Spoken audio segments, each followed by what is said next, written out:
the views from the guests of the Smitty Woo Show are strictly opinions and are for entertainment use only. Except Smitty Woo's, which are all facts. Let's roll. You are now tuned in to the Smitty Woo Show, where friends tackle sports, current events, and entertainment. Now, welcome your host, Smitty Woo.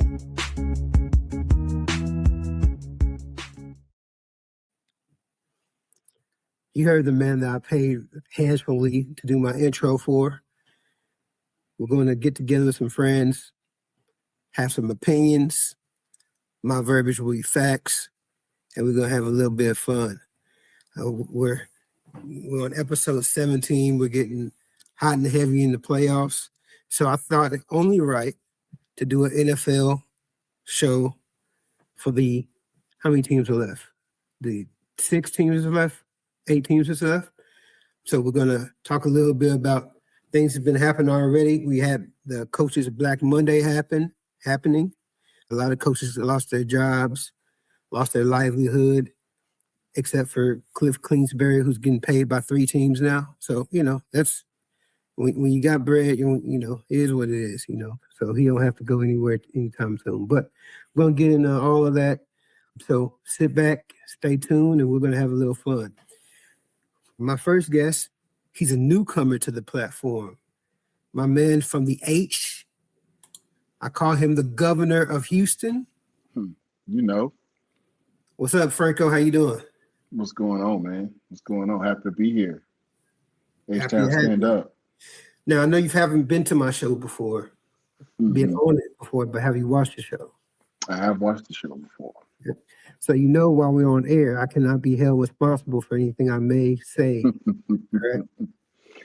I'm familiar with the disclaimer, brother. Okay, got you. Cool beans. Anything you want to shout out before we get the thing going? How's the family? Everything good? Everybody good, man. Just rolling right along. Perfect. Good. All right, well, appreciate you joining the show. Hopefully you won't be a stranger. Absolutely not. We good. All right, man. Next, I'm going to invite up my commander brother in arms, kind of. What's up, Chill? What's going on, Woo? Man, how you doing, man? How's everything going with you? Anything new that's popped off since your last episode on the show? Just a horrible season as far as the NFL is concerned, as far as the Commanders is concerned. But other than that, everything's pretty much normal. Life is lifing. Yeah. Wife is going down, so I'm gonna be eating here pretty soon. So I'll make sure I don't put that on camera. I don't want to make y'all jealous. Oh yeah, definitely don't do that, and definitely tell her we're going to have a wife show coming up soon. So tell her be patient. They can talk about cooking or shopping or whatever they want to talk about. She would love that. She would love it. Yeah, and I know I just sounded sexist, so don't counsel me. They can talk. It was very. It was a little sexist. Women more than cook, and you should have said cook, cleaning, but But can they though? No, just joking. I'm joking. Funny day. So appreciate it, Shell. We know you're not a stranger, so we're gonna now invite up the councilman of Baton Rouge.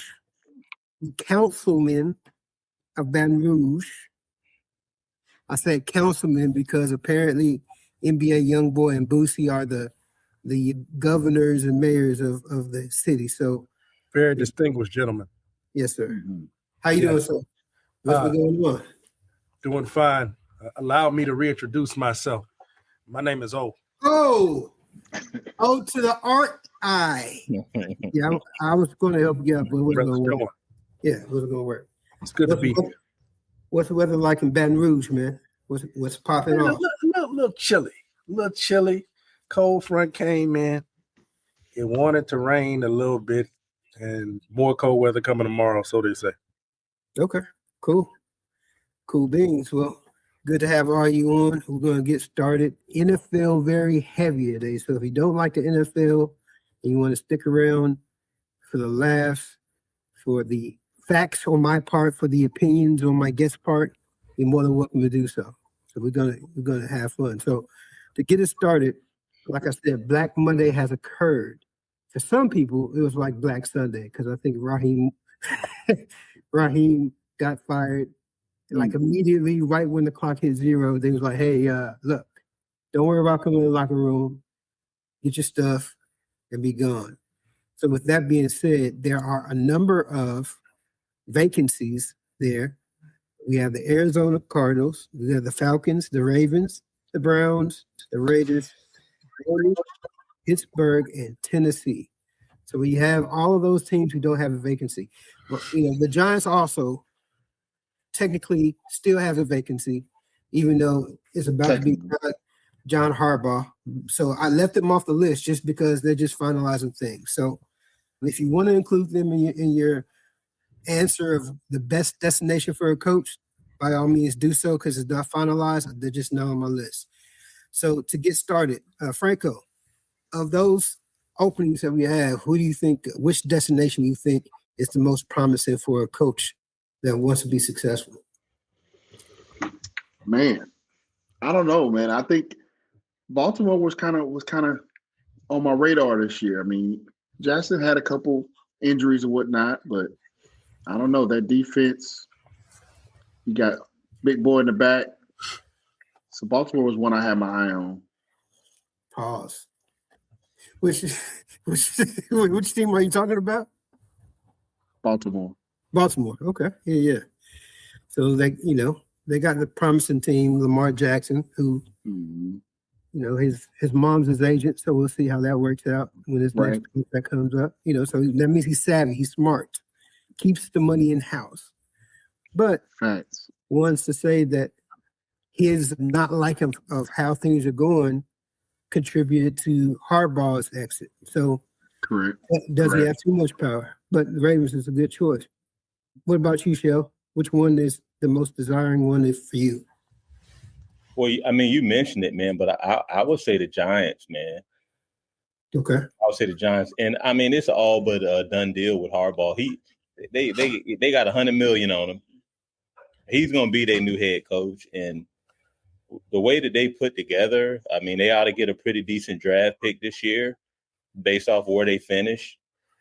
The thing about the Giants is, man, they got a lot of good stuff there. I mean, they got one of the better pass rushing defensive fronts in the league, especially with Brian Burns out there. They're not bad. They quarterback, they had to figure that out because they thought Russ was the situation, which he wasn't. But I think what they got there, man, they can add some pieces. They can be a good football team, man. I really do, man. And they just need somebody to get in there and coach them up and do the right things. But I think that they're positioned to be a pretty good football team, man. But I was kind of leaning on the Ravens too. But I'll stick with the Giants as being that spot. So okay, yeah, not a bad selection. They have a quarterback who we'll see if he can stay healthy. He's kind of like, hey, there's a wall, let me run into it. Yeah, he's kind of like our quarterback in the Commanders. He's great when he in there, but is he going to be in there all season? Doubt it. And they have Malik Neighbors, who I don't know, man. He's Malik's, and not to offend my Baton Rouge, Louisiana vet, brother. Careful. He kind of seems like he's getting a little fed up-ish is the word, maybe fed up-ish. Or I don't think that's the case with him, man. I mean, he went out early in the season, but again, this is year number 2 for the guy. Yeah. I don't think Malik Neighbors is going to be a problem there. If he can get back, put it this way, it's better that he got hurt the way he got hurt, in week 3 or 4, as opposed to somebody like Patrick Mahomes who got hurt in week 15. You know what I'm saying? So I think the Giants will be all right, man. They got some good draft picks. I think they should be okay, man. I don't think Neighbors will be an issue. He's very young, man, but he's definitely already one of the most talented receivers in the game. So as long as he can stay happy, keep his head up, I think it will be a good little situation for him if, like I said, if Harbaugh signs, which he probably will. Hopefully they'll find ways to get him the ball. What about you, O? I think Franco took it. I think Baltimore on paper is where you want to be at. They just seem to have all the pieces. But just to make this a little fun, I'm gonna go with Cleveland. I'm gonna say that. That is fun. Yeah, that's fun right there. I'm gonna say that, look, it's a mess over there in the front office, but you got the talent on defense. If you can just do enough on offense and get one decent receiver in there for Shador, yeah, you could. So he the future. He could be. So he probably won't be. Shell, I don't know if you watched one of my shows that came up, when we talk about Shador. He is definitely he definitely sees the potential in Shador. Let's put it like this. Not just Shador, but the whole family. He loves the family. He's in the will, I think. I think he's definitely in the will. No, I have never gone to bat for Shiloh, so that's not true. But I thought you said he was getting a tattoo of Shallow's face. But I said Shiloh can be the best streamer from all the athletic families. Yeah. That's what I think that was Pilar you was talking about. Pilar. That's potential. Yeah, that's potential. It's fine wine. That's what that is. Yeah. But Shador actually, if he has some semblance of an O-line and some time to work with him, and look, he was doing work with the rookie tight end with Fant. So I just think that and then they got Judkins in the backfield who hopefully he can stay healthy, man. If Judkins he have a serious injury at the end of the year? I can't remember. Yeah, it was pretty bad. It was It was ACL, MCL. It was. I mean, he's young. Just caught it off. But what I look the at time frame is what it is. It's like it's one thing for you to get injured, but if you ain't coming back until week 10 of the next year, it's just kind of like do we even talk about you, Correct. Yeah. You gotta make some moves or figure out. You gotta make some moves no matter what, and you gotta draft well. But they got Sampson in the backfield though that I thought they would incorporate a little bit more than they did. Yeah. But it's like when Judkins was healthy, it's just like it was hard to get him off the field. Oh, absolutely. Sampson was a good, he was a rookie that I thought would kind of come in and do more than he did, to be honest. Absolutely. I think Sampson will be better. Yeah, I think Judkins, I knew he was going to get injured because he had that blonde braid. Whenever you have like a blonde braid, things don't go well for you. No, it's written all over your face. Yeah, man, it's you ain't got to say a word. Nah, pretty much. Listen, that's funny because the other tight end in Joku, he had the blonde braids. He was sitting on the sideline. Yeah, didn't he though? God, you're so right, man. Blonde braids equals injuries. That's what it is. It's just like karma, just like you idiot. Yeah, like just one braid. You want to just one braid? That guy, it's toxic. It gets into the system, the blood system. It's bad. Yeah, right, man. I didn't even think about that, man, because Joker was the same way. He was in and out the lineup all the time. That's why Fannin got the clout he got because when the Joker was out, he was like, "Man, I got this. I don't have no blonde braid. I don't have no blonde braid. I'm ready. I'm good." Yeah, no blonde braids. But so that maybe they'll add that to the rookies workshop that they do. Hey, if you have a blonde braid, you have to stop. You may want to injury potential. Just got to stop, guys. Just go take it to sign this disclaimer, please. Sign it for me. So just let me ask you a question, O. I got your answer of the Browns and your reasonings.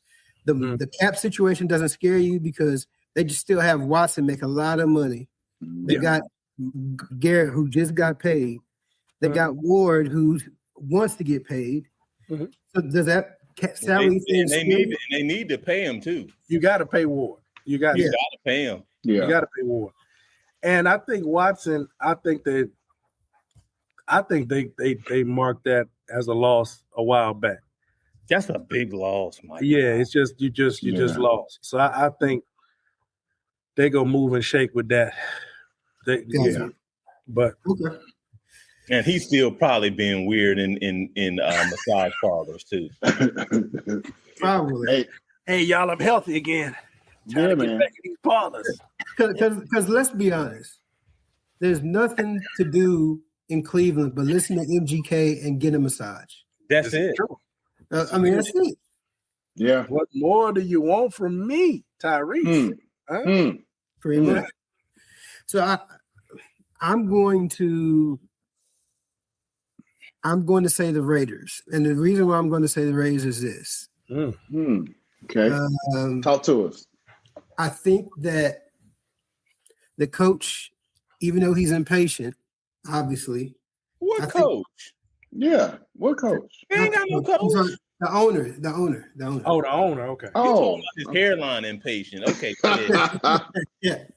So he's impatient, right? For like 10 years. Since 1985. Yeah. Right. Impatient. But go ahead. Just like his pappy. Absolutely. You don't win? What? You only won 11 games? Yeah, out of here. Right.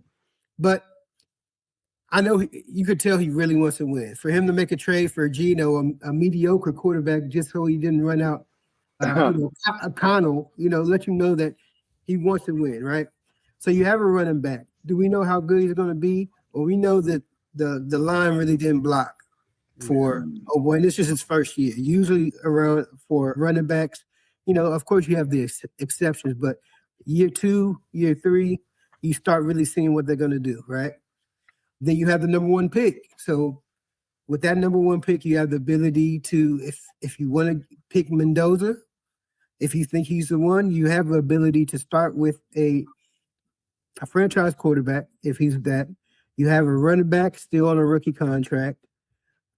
And then you can kind of build around that because their defense, even though they just paid Crosby a bunch of money. They paid Crosby a bunch of money. Hopefully they don't trade him because I know there's been some turmoil there. But I think that the defense is not as good as they played. They just didn't really have anything to play for. You know what I'm saying? I don't think their defense, personnel-wise, what they put on the field over the last few weeks. What they put on the field was bad. I don't know what you're getting at. Other than Max Crosby, every time they flash scores on Sunday of LV Las Vegas, somebody was putting their whole foot in they behind all the time. I don't know what you're talking about. They defense. No. I'm saying the defense played terrible, but I'm saying the personnel they have, I don't think if they have a coordinator that puts it together, I don't think it's as bad as what they put on the field. Like the personnel. I'll give you this, Woo. They spent so much time on the field. So they were on the field a lot. Have a half decent offense, then your defense might shake back a little bit. They wore out every game. Yeah. They are the team. They on the field all the time. So And then you have basically you have young people on most of the skill positions, but the wide receiver. You got Bowers, he's a stud. Yeah. So if you can get a quarterback to throw to him, if Genty, proves to be what we think he's going to be, and you got a tight end that is like a wide receiver, you add another wide receiver piece, you get the defense to stop giving up 40 points every game. I think you have a chance to do something. Dude, I was excited about Deontay Thornton, man. I thought that they could really. I mean, he's fast, dude. He's big, like 6'5", 210. He's a big guy. I don't know if he was just. I didn't realize he was that tall. He's 6'5", 6'4", 6'5". You can Google it. He's. Wow. I want to say he's 6'5", and he like 210. He's a big dude. He was right up there with. They was putting him in the same category as like Tedero McMillan because they some big dudes, man. Yeah. And Jaden Higgins the same way got down in Houston. Them guys they some big body wide receiver, and he fast though. The thing about him, I think he ran one of the fastest 40 times for a wide receiver, and I just thought that we would see this dude unleashed this year. But I don't know if it was underutilization. I don't know if it was the quarterback situation. I don't know.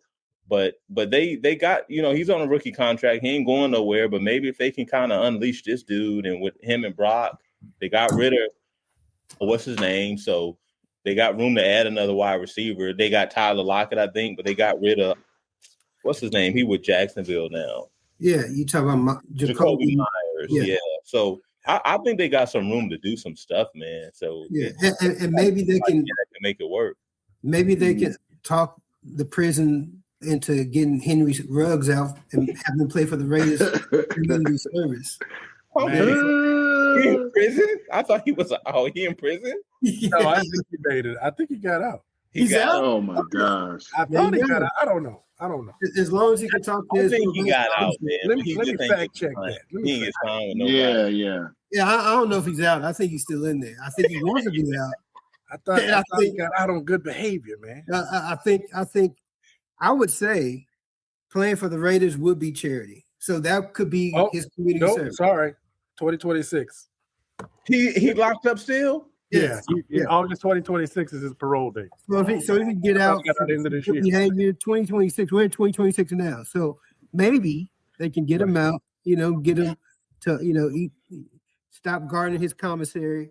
Yeah, hopefully he's still fast. He be running. Come on, man. He was in prison. He's probably faster. He probably be puking every day. He got to be puking. He's running for his life in there. Yeah, Man. He's probably now he's a 4-1. Hey, Woo, you forgot to mention the most important part, man. Tom Brady's aura is going to. Tom Brady's a 5% owner of Tom Brady. Tom Brady. Hey, well, they say he was going to be involved in all the decisions that occur from this point forward. Well, if they smart, they would let him. I think he knows a little bit about football. Just a little bit. Just a little bit. A smidgen. All right, perfect.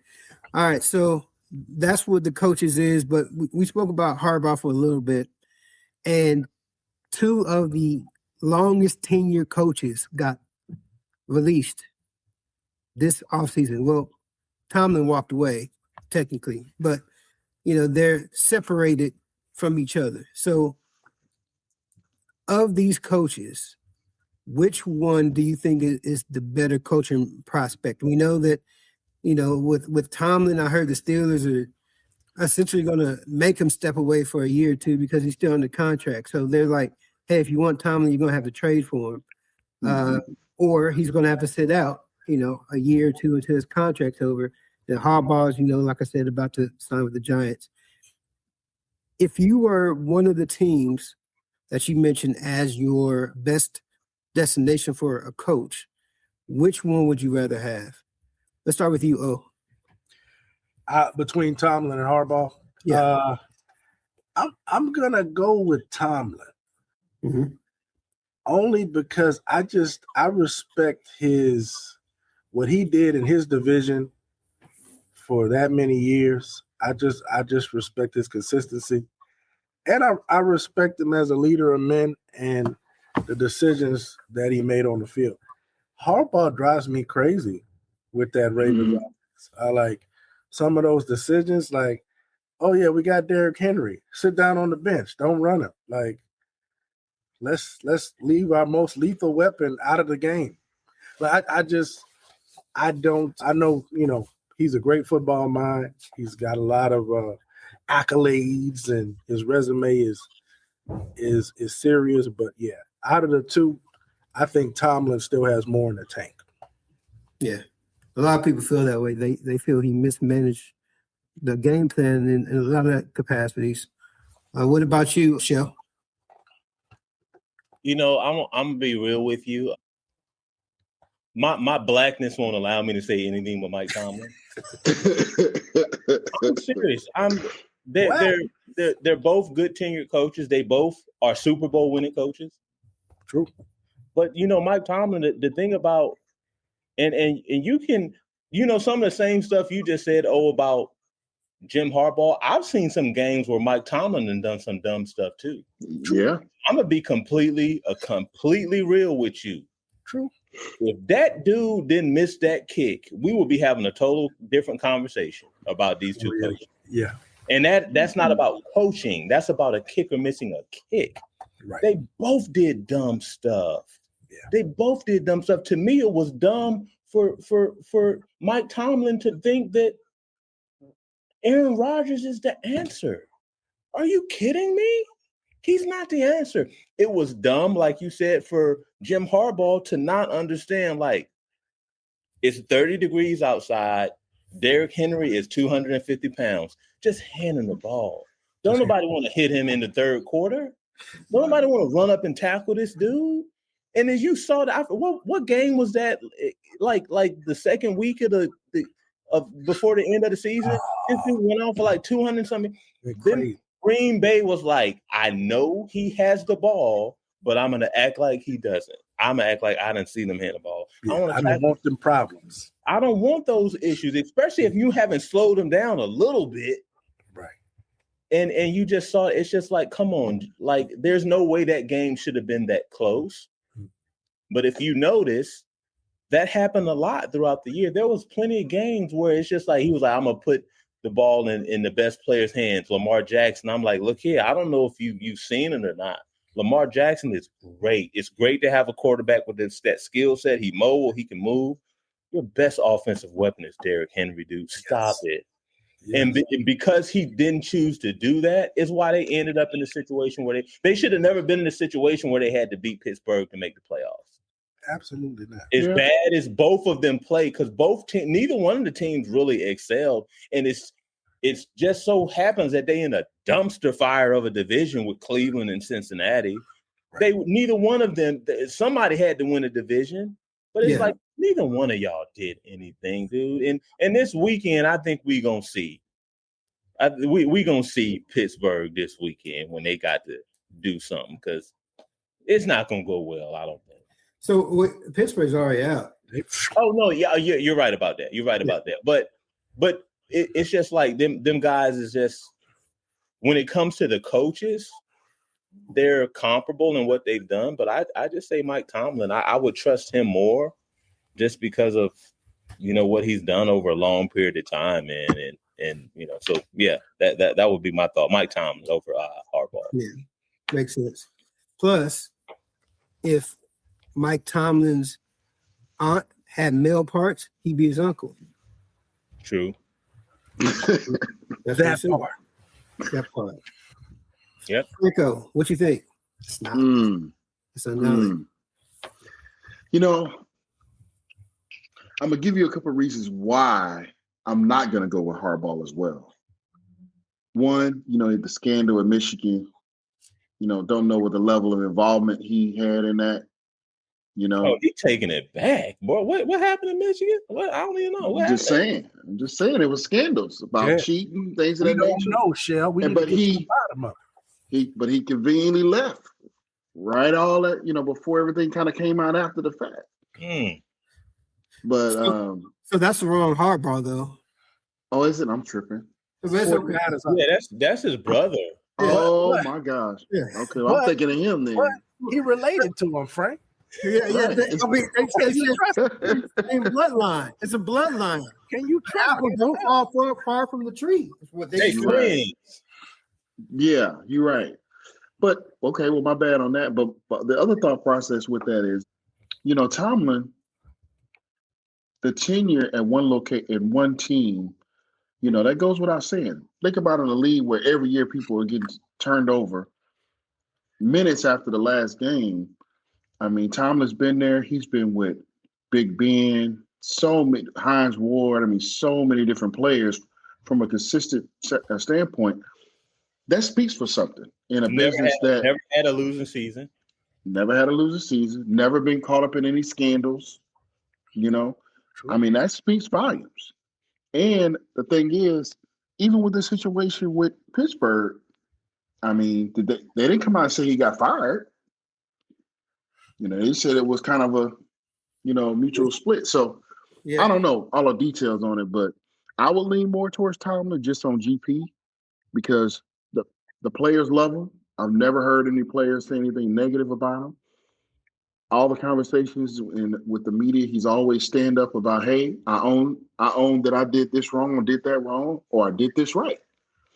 Harbaugh, I don't know, man. I mean, I agree with Shell.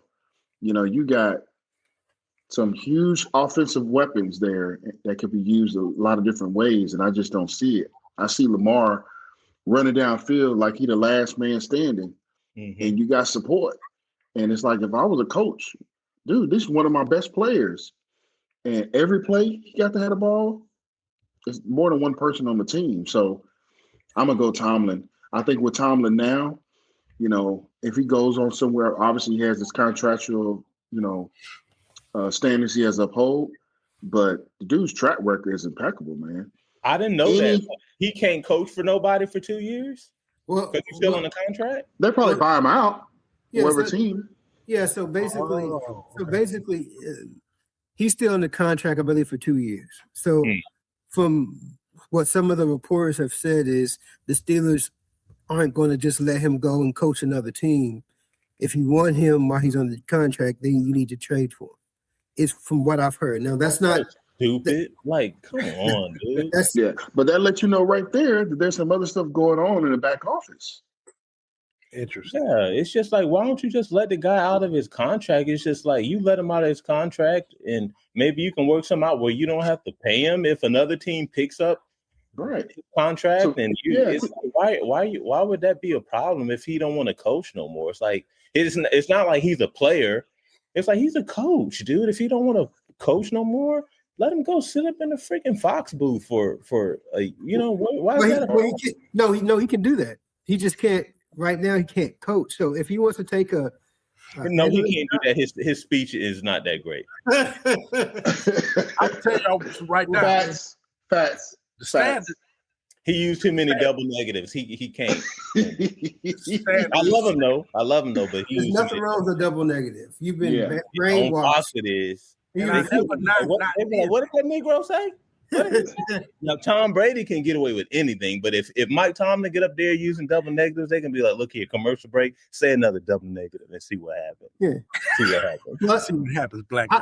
I think his TV thing would be an issue just because he's a coach that for some reason his eyes are always red, and I don't know why. Maybe he's tired. Maybe he's stressed, brother. Stress. No. His not stress. It's Hennessy. Stop it, y'all.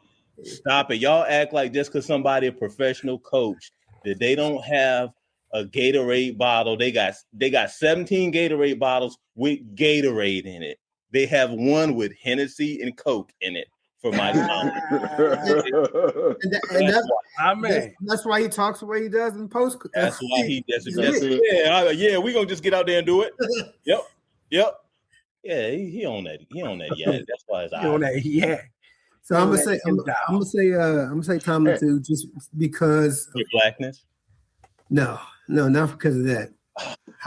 The reason why is because I bet you didn't vote for Barack Obama. You're right, I didn't. So I think it's because when you look at Harbaugh, they were ready for him to leave, right? And they were ready for him to leave because apparently there are a lot of players who really doesn't have a good rapport with him, right?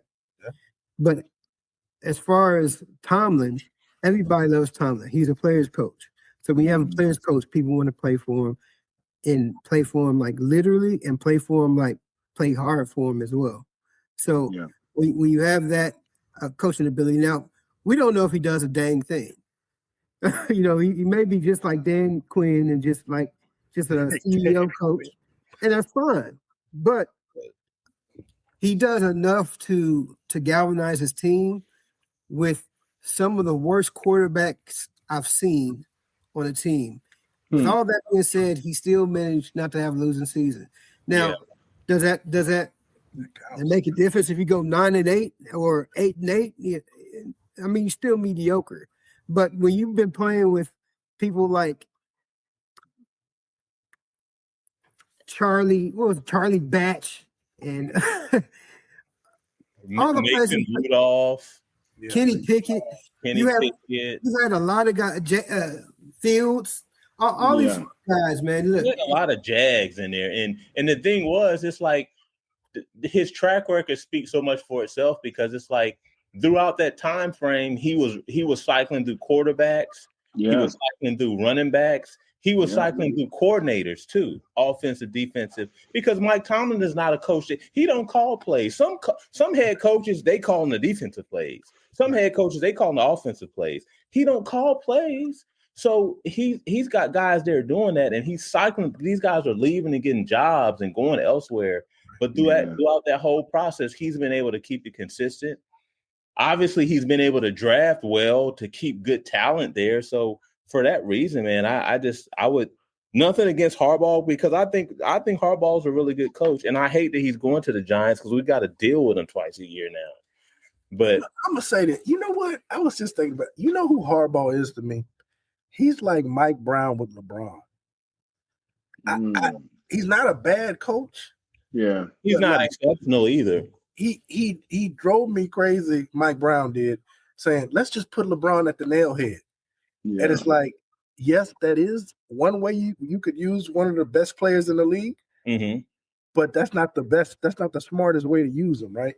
Right. Yeah. It's just like some of the same things he does with Lamar. Like you burn him out. Burn him out. Yeah, you burning him out. Like give it to Lamar. Let him create. Let him go off schedule. Let him. It's like, bro, that's not the best way to use him. He's incredible, and he's pulled off some things. But like, yeah, he's better utilized if you don't make him the focal point.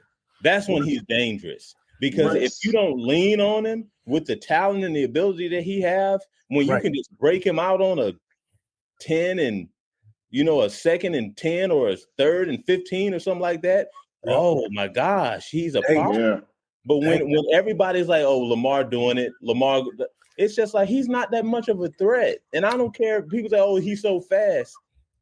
He ain't that damn fast. Right. He's not that fast when they know where he's going and what he doing. Everybody on the field is chasing you. Yeah. Yeah. It's like, and it showed this year, boy. I seen Lamar take some wallops, dude. Yeah. I've seen him take some hits this year and they're like, Lamar's not running as much this year. Have you seen the last? You don't say. There you go. Man, that's what I'm talking about. He missed one game. I remember when they was playing, it was Green. Matter of fact, it was that game Derrick Henry went off. Green Bay almost killed that boy. Yeah. I'm like, dude, he just had to leave the game like, man, my back hurt. It's like, no, your back hurt, your pride hurt. And you're like, man, these dudes are trying to hurt me, man. If that's what I'm going to need to do, I'm not doing that. Right. And he didn't. He was out. He was good. What was he out for? A back contusion. Mm-hmm. That's called a hit concussion. He was out of there, man. That's what I'm talking about. He was like, I don't want this no more. It's cold out here. It's 30 degrees. It's 2 degrees, whatever. I don't want this. Right. So, and you can't sit here and tell me that a coach ain't noticing that and be like, hey, I need some help for this boy. Yeah.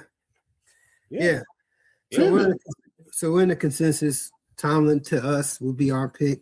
Yeah, I think so. We'll see how everything transpires. We'll see if, he's on NFL, if Tomlin's on NFL countdown saying, shh, you're getting home. Or what we're going to do. So on to teams. We've had expectations at the beginning of the year, of course. There's some teams that we didn't maybe think much of, but surprised us in a positive way. What's that surprising team for you this year that you thought, maybe they didn't do great, but they did a lot better than I thought, right? What about you, Franco? Well, I live and die H-Town blood. And so even though I'm a guy with Houston, they had a good season overall last year. I think they could have did a little bit better. But I think that they surprised a couple people with the defense this year. So, and I think based on how this weekend goes, or they're going to surprise some more folks. I think, they've come a long ways since D'Amico been there. From the time that D'Amico's been here versus other coaches, I care to leave them nameless, but I'm going to go with Houston. Okay, perfect. They're definitely doing well, and their defense is something else, something dangerous. Aaron Rodgers almost died 5 times. Absolutely, loved every minute of it. Almost died 5 times. What about you, Shell? Who's your most surprising team? Oh man, so honestly, to me, the most surprising team for me this year, I would have to say is Seattle. I didn't see that out of Seattle. Yeah. I didn't. I mean, these guys. Nowadays, it don't matter if you the number one, seed and get a bye or whatever. You can lose the next week. But I don't see that happening with these dudes. I think Seattle is legit, man. I think they built right. I think Mike McDonald, who was really a candidate that I really wish would have come to Washington. I think he's a really, really good sound coach. He's a defensive-minded coach. And as you can see, the best part of their team is their defense. Their defense is outstanding. So you might say, well, Houston's defense is better. Apples, oranges, bro. Seattle's defense is outstanding. And they have a really, really good offense. They ain't got a whole bunch of players on there that's going to light you up and move the needle. But, I mean, what he have almost 1,800 yards receiving yards? Yeah. You don't get that with a bum quarterback. So I think we might have to just come to the realization that maybe Sam Darnold is actually a pretty good quarterback. And he had some down years early on in his career, but he's had 2 good years where he put it together and had, 12-plus win seasons, bro. And I didn't see that. I really thought that we was going to see him come down to earth. He ain't came down yet. So that would be my surprise, man. I'm surprised how good they've come out to be, man, Seattle. What about you, O? Man, I got to go with my home team. With the Let's go Saints. Let's go Saints. And I got to say, like. Who that? Man, I mean, finished 6-11. But the crazy stat that jumped out to me was Tyler Shutt finished 5-4. He won most of his starts. Like, he's got a winning percentage as starting quarterback. And I was so down. He might have been better off if they'd have just let him start out from the gate. Yeah. Oh, absolutely. Yeah. But I was so down on him, not because of his resume, because he played a long time, got a lot of college experience, but because of his injuries. And I just said, man, this dude, he gonna come here and get hurt. But so far, he's played smart and used his legs a little bit. He's showed some mobility. He got some wheels on him that I didn't think he had, man. Yeah. I've been impressed, man. So, I mean, that was to see that at the end of the season, when I expected us to have an abysmal, I'd expected nothing. So that was the most surprising for me, for sure. Yeah, because I know we had a show and had you and Michael on the show, and y'all both hated the pick. And, y'all, and a lot of people did. A lot of people, even was debating, why is he going over, I think y'all spoke about, and the feeling may be the same of why you chose him and didn't choose Shedeur. Right. You may still feel that way because we still don't know what Shedeur is going to do yet. He hasn't been given an opportunity, but he's definitely shown to be very promising. That Saints team, talent-wise, was abysmal. It is abysmal. So for that rookie quarterback to do it with a old and injured Kamara, you got to give him some props. Either him or Kellen Moore. And Kellen Moore just won the Super Bowl, so maybe Kellen Moore is putting him in the right position. Yes. But I definitely think the Saints have a lot to look forward to in the future. They're definitely looking up. I think Kellen being there, if they decide to Shuck is our guy and Kellen can lock in on what he does and what he does well, Kellen Moore's a good offensive coordinator, man. Yeah. Really is, dude. I mean, he don't get enough credit for that. They talk about a lot of offensive coordinators and your whoever's, as far as I'm like, dude, Kellen Moore is a freaking good offensive coordinator, man. He has been for a long time with the Cowboys for a while, with the Eagles. Yep. It's just like the dude is good, man. It's like now he's a head coach, but he's still calling the plays. Yep. Yeah. He's still calling the plays, and he know what he's doing, man. He know how to get guys open and take advantage of folks. So, man, they some draft picks away from being a pretty formidable team too, man. I hear you on that. With the Saints. Yeah, my pick is going to be bittersweet, and I don't want to say bittersweet. A lot of my Commander brethrens knew last year before the draft, I was going back and forth between Jaden Daniels and Drake May, right? I didn't know who I wanted, and when we drafted Jaden Daniels, I was happy because I knew we had potential. Mm-hmm. Fast forward to year 2, Drake May seems to be the real deal. He seems to be big, poised, accurate, and unfortunately, Jaden Daniels has been injured this year. So, am I ready to say we made the wrong decision? No, because it's year 2. But just seeing how Drake May has taken the team with the number 2 draft pick last year and got them, one game away from home field advantage throughout the playoffs, possibly going to win the MVP. It does makes me feel a little sad, but it makes not me sad. I mean, I'm happy for him. I'm lying. I'm not happy for him. But I'm just saying, the Patriots shouldn't be where they are after having the number 2 pick. Just like us last year, we had the number 2 pick. We made it to the Super Bowl. But I think that there's just more in place in Washington, kind of, than the Saints. I mean, the Patriots. The Patriots have a phenomenal defense, but they also have a Patriots. So you have a Stephon Diggs coming off an ACL, being your number 1 receiver. Then you have Hunter Henry, which I promise you, he's been playing since I was in high school. It just seems to be super old. I've been hearing Hunter Henry for the longest time.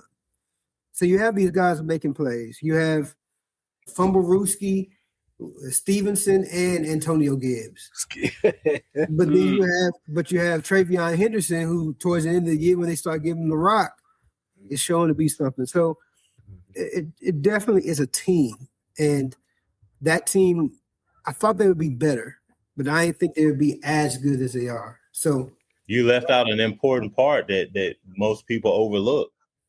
Vrabel is a very, very good coach. Yeah, he don't get enough credit for it. And honestly, if anybody deserves Coach of the Year, it's Mike Vrabel, bro. And if anybody else gets it, I'm like, how? How do they get that? It's like Mike, what New England last year compared to this year, dude, he's got to be Coach of the Year. Who else other than Mike McDaniel? Well, I mean, one can say the Broncos coach. I mean, number 1 seed. Yeah, that's true too. But I don't know. I don't think they took such a leap forward. They were pretty good last year. Yeah. You know what I'm saying? They were pretty good last year, and they're solid, and they just kind of kept that. And it's not like, let's be real. Denver has been winning a lot of games, but they ain't been blowing the doors off people. The Patriots been beating people down when they beat them. It's like, it's not even they lost that game to Buffalo, which they was up like 21-0, and they lost that game. But for the most part, it's nothing for you to flip on the scores and be like, oh, Patriots are up 24-4 or 24-3. Oh, Patriots up 31-10. Nothing. It's like them dudes, and they be taking guys out in the fourth quarter. They done beat teams down. So I think Vrabel is a Coach of the Year, but again, that's a whole different conversation, man. Yeah, and I agree. I think he should win it just because of the turnaround. Makes perfect sense. But you kind of have to think about it. I don't think they look at it as turnarounds, because if it was about turnarounds, we would say Dan Quinn should have won it last year. You know what I'm saying? That was a big turnaround. He was in the running. He was in the running, but they just didn't. Yeah, he was in the run. Who won last year? Was it O'Connell from Minnesota? Yeah, O'Connell did. Yeah. So Minnesota went crazy. So and he was a Coach of the Year because they had the best record, and that's why the Broncos are getting the nod. Yeah. So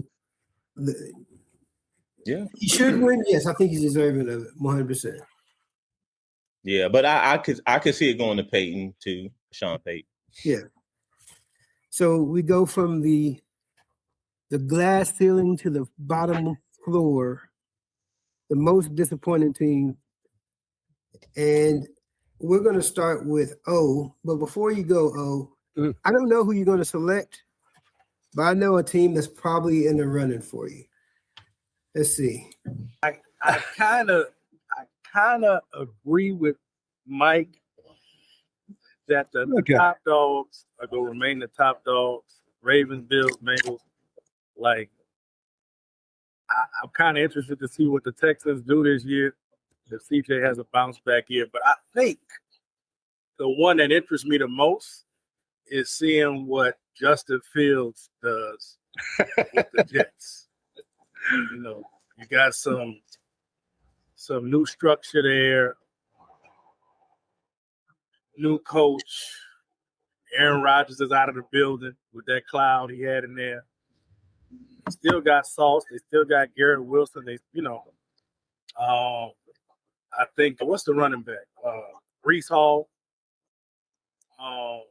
They got some weapons, and Justin Fields finally might have a fair shot. I think he's talented. I don't know what he'll do, but that's a possible surprise, I think, for the Jets. So it was good when you said it, and I was running with you. Listen, but even as I listen to that handsome guy right now, there were a lot of injuries, trade, like things happen.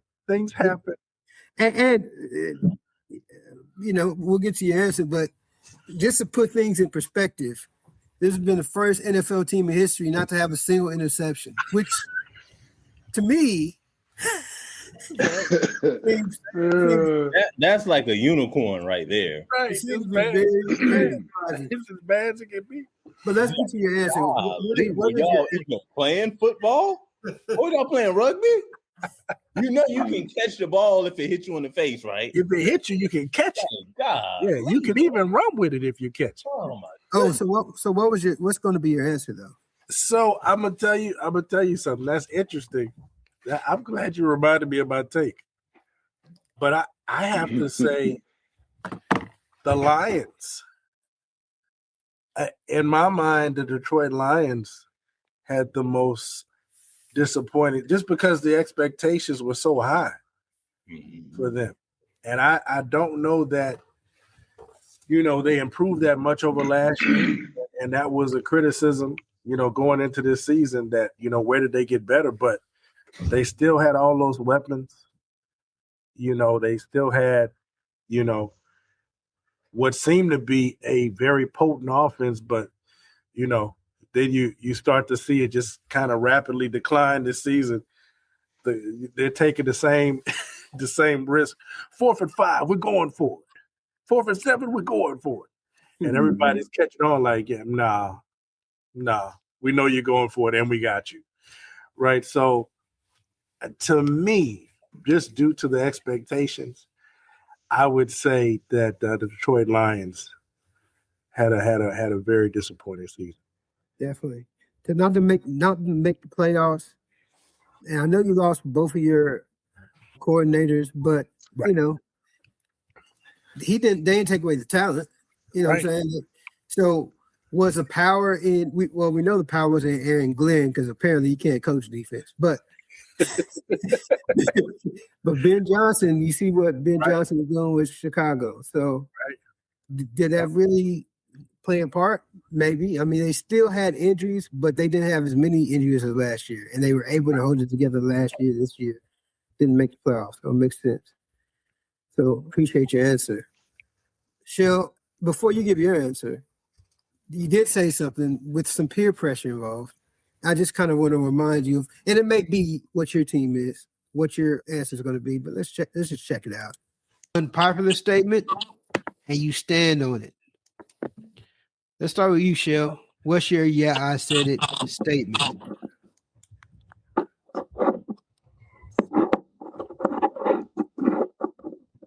Who are you asking me? Yeah. Oh, Man, Washington gonna win the NFC Championship this year.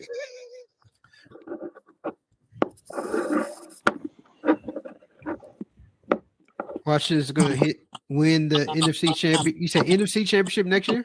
The NFC Championship. They gonna. He's saying Washington's going to the Super Bowl. Okay. Yeah, I said it. You got a problem with that, T? I mean, obviously, if they win the NFC Championship, they going to the Super Bowl. Yeah. But I'm not saying they're gonna win the Super Bowl. Is what I'm saying. But that would have been more of a bold statement. Why don't you stand on that? Are they going to win the Super Bowl? You got the gear. Say no. Say no. You over there looking like LeBron Landry. Yeah, go ahead. They're gonna win the Super Bowl. They're gonna win the Super Bowl. Yeah, Shell said it. That's what I'm talking about. Stand on it. So you were bullied a little bit to kind of push the envelope, and whoever that bully was, no matter how handsome he is, it was unfortunately he did that to you. But does that factor in to who your most disappointing team is? Well, I'm gonna tell you right now, this is just a prime example of video does not lie, and you cannot take it back. Right? You cannot take it back. So I see why Trump trying to just start wars everywhere, because he's just like, man, I got a whole lot of stuff on tape. I don't want y'all to know about. I can't take it back. So for me, no. If they were healthy and they did everything that I thought they were able to do under a healthy standpoint, I would stand on that. But I understand that situation, and injuries happen. I'm not, everybody have injuries. I'm not taking away from that. But honestly, to me, the most disappointing team, it's not my Commanders. They are what they are. To me, the most disappointing team is the Kansas City Chiefs. And the reason being is because not only did they look like garbage most of the year, it's how they lost games. Even when they won games, they didn't win them great. And when they lost them stupid. And on top of that, for you to have such dominance over that division for so long and all these Super Bowl wins and stuff, they was almost eliminated 6 weeks out. It's not like they lost the last week and they were out. No, they were and mathematically they weren't out like 6 weeks out, but they was in a situation where it's just like, well, the Kansas City Chiefs got to win all the rest of their game. It's like, come on, bro, really? Y'all got to do that to get to the playoffs? No. Then they lose Patrick Mahomes in week 15 in a game that means nothing. You plan for pride, you lose him, and just like now it's a carryover. He talking about, well, I want to be ready for week 1. Well, you're not gonna be ready for week 1. No. So that means that he'll probably come back mid-season at best next year.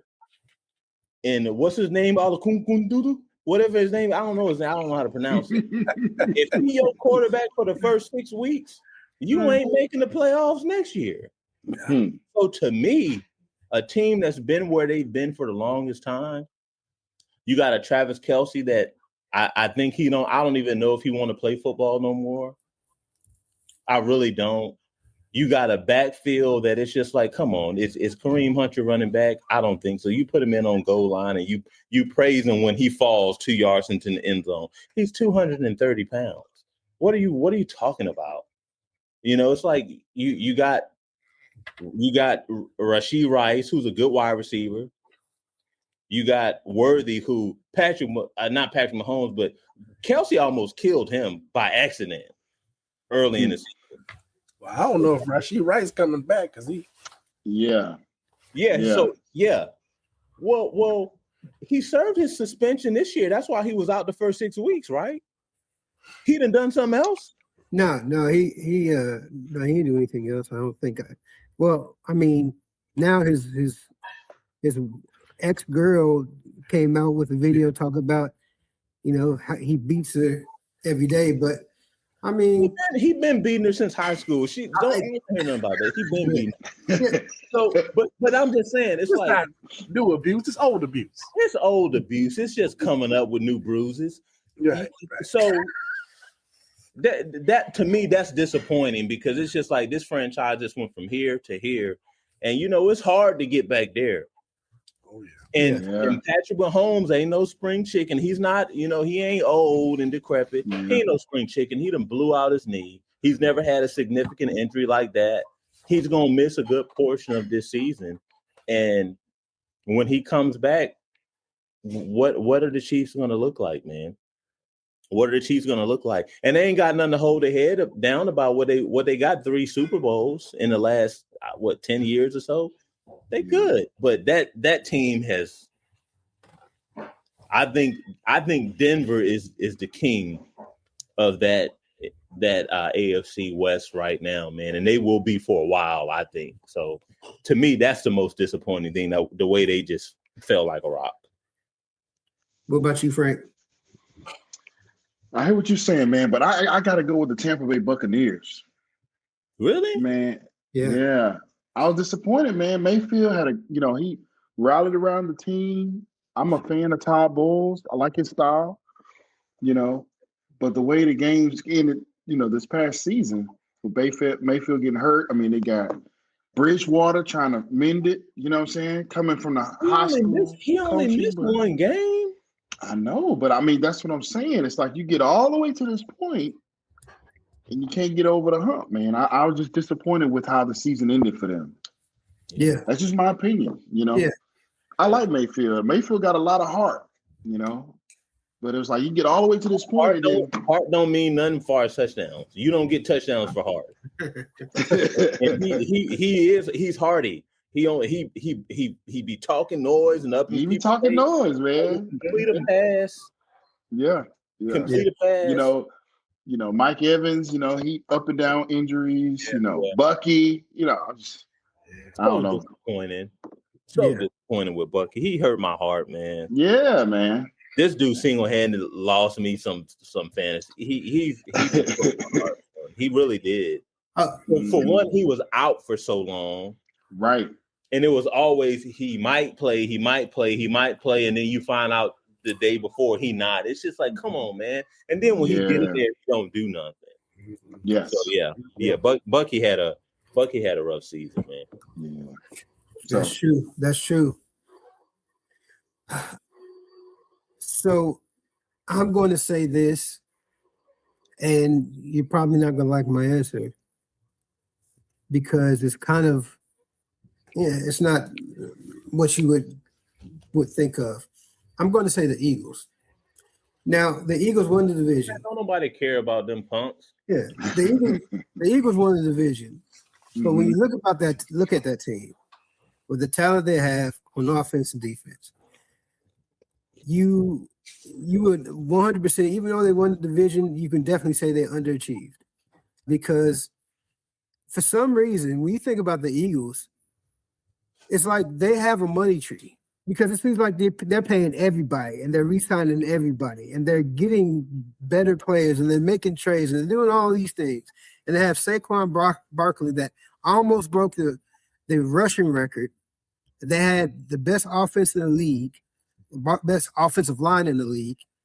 And for whatever reason, I don't know if it's a Kellen Moore effect or not. Maybe Kellen Moore took his talents to the Saints and everybody else what. But their offense, their defense is still good, causing turnovers. Right. But their offense, that offense looks like the little league offense, in which you when you're trying to teach a kid offense for the first time, you're like, okay, look, run 5 yards and turn around. Yeah. You run 5 yards and run out. The offense was like it was awful. It really was. It was bad. Terrible. And maybe, just maybe, it had to do with Jalen Hurts. I mean, we know that he's a winner. There's no doubt in that. But he is not a typical passing running back. And I saw a statistic in which with Kellen Moore, when he was the coordinator, Jalen Hurts had 96 design runs. This year, he had 47.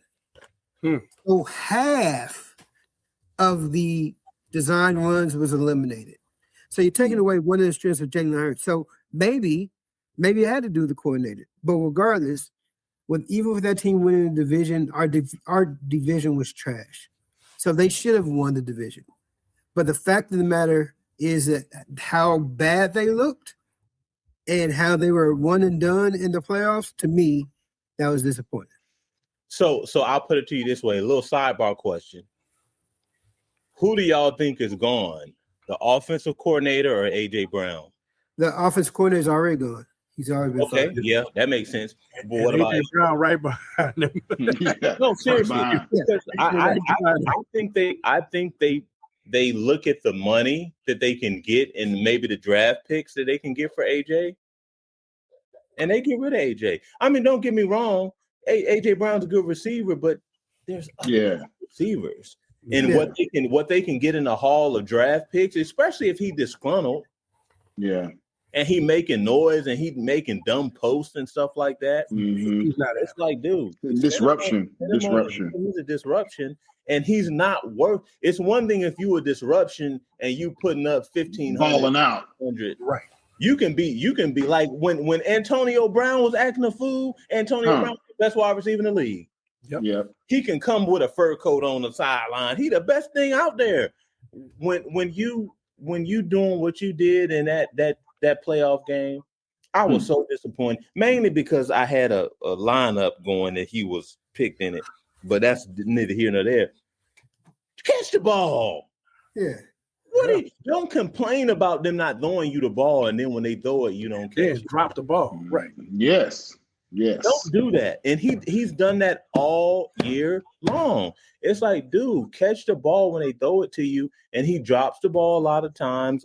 All wide receivers drop the ball, but all wide receivers don't complain like him. But I think this is your fault, Shell.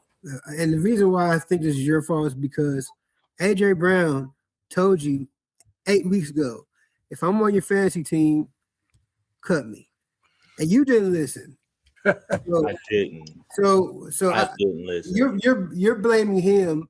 That's called displaced anger. You're displaced because you didn't listen to yourself. When he told you, I don't like him. I don't like Sirianni either. Yeah, I mean they both were. I don't know. They're crazy. But, hurt my heart. But yeah, I hear you. I hear you. That's a big time letdown with the Eagles too, just like all the other teams we mentioned. So we got a few more topics that we're going to run through real quick. Most surprising player, and this is going to be positive or negative. Which player surprised you in a positive or negative way? Franco. Surprising.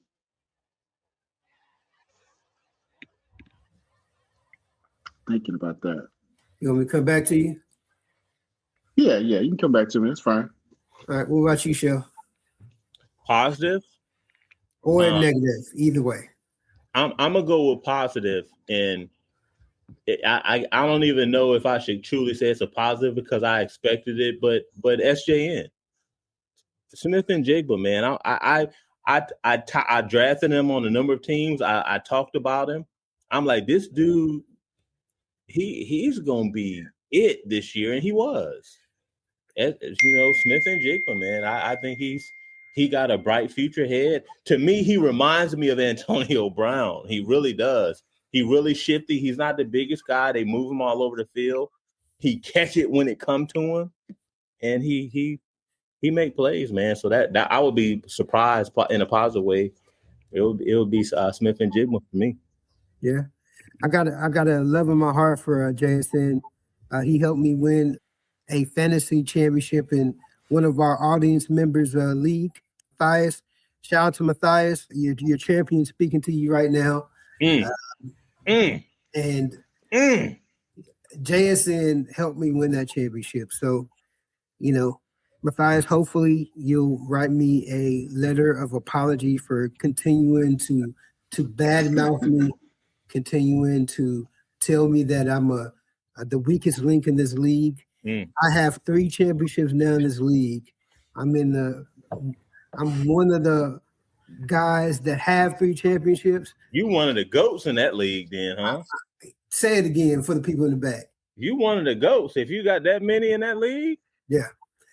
But eventually, I'm a, he's a show me something later. He's definitely going to show me something later. Pause. That didn't come out right. But shout out to Darkness. Oh, what about you? I got to go back to Tyler Shuck for me. Again, I gotta get a young man his props. To have a late start and then be talking about possibly, he could be rookie of the year. That was impressive. That was surprising for sure for me. So Tyler Shuck, that's my pick. Frank, you got somebody? Yeah, it made me think, man. I'm not a fan of his fingernails and all that, but I gotta go Caleb Williams, man. Caleb? Okay. Some of these dudes throws, impressive. We'll see what he do this weekend, but definitely not a bad selection. I personally think that I don't know. I have my own opinion of Caleb, but that's for another show. Yeah, I know. He's a sassy Russell Wilson. Very sassy. Yeah. Russell Wilson. Yeah. He's been winning. So I'm gonna let him. This is not the show for me to disparage his name. So there you go, Caleb. I'm going to run with somebody who I kind of spoke about earlier, Saquon Barkley. I just think when you in go a negative way. In a negative way. Yeah. When you go from almost breaking the record to, and now you probably feel crazy. You know what I'm saying? They won the Super Bowl, so not that crazy, but he had a chance to break the record. He was like, no, I'm not going to do it. He'll never get that chance again, ever. And now he's, I think he's had, and don't give me the line, but I think he had maybe 4 100-yard rushing games this year. Yeah. And it had to do with, the line played a part. For whatever reason, they digressed. I don't know. I don't know what happened, but I definitely expected more from him, and I'm sure a lot of fantasy owners did too. Mm-hmm. So that's my surprising pick there. Yeah, I agree. Yeah. So now quickly we're going to run through this week's playoff games. It's the divisional round, and the first game, which has a special interest to Darkness as well, the Buffalo Bills versus the Denver Broncos. Frank, who's going to win that game? I want Buffalo to win. I do. But we'll see. But I'm going to go Buffalo. We're going to see. What about you, Shell? I don't think they beat the Broncos in Mile High, man. I'm going Broncos on that one. Broncos. So you're going against Superman, huh? Okay. Oh, what about you? Superman, yeah. We'll if they get to the Super Bowl, then I'll accept his cape. But he's we'll see. Yeah, I'm the same way. I think I would like to see Josh, right? But I think Denver is going to be too much for him. Denver, again, like Houston, we talk about Houston, Seattle. Denver's defense is really, really freaking good, and it's not like the thing. And I'll digress here, but it's not like Buffalo has a lot of weapons. They don't have a lot of stuff that they do well, other than Josh Allen making impromptu plays, and maybe James Cook will get off, but he ain't getting off against Denver. And who they throwing the ball to? Coleman? Palmer? Whatchamacallit went out last. What's his name? Gabe Davis. His knee almost fell off on the field. Man. What you gonna do? Them guys know. Them guys shut passing offenses down. Yeah, they just don't make too many mistakes. Let's see. Yeah. I just don't see it, man. I just get so tired of Josh just walking off, man. He's got that arm, big boy. You know, I understand exactly what you're saying. I hear what you're saying, but it's just like, come on, man. Yeah, It's gonna be a good game, but I lean on to the Broncos on that one. so I'm going to ride as much as it pays me and make darkness smile. I'm gonna go with the Bills, and for this reason, I believe in Josh Allen, number one, and number two, their strength. You're right. You're not passing on them.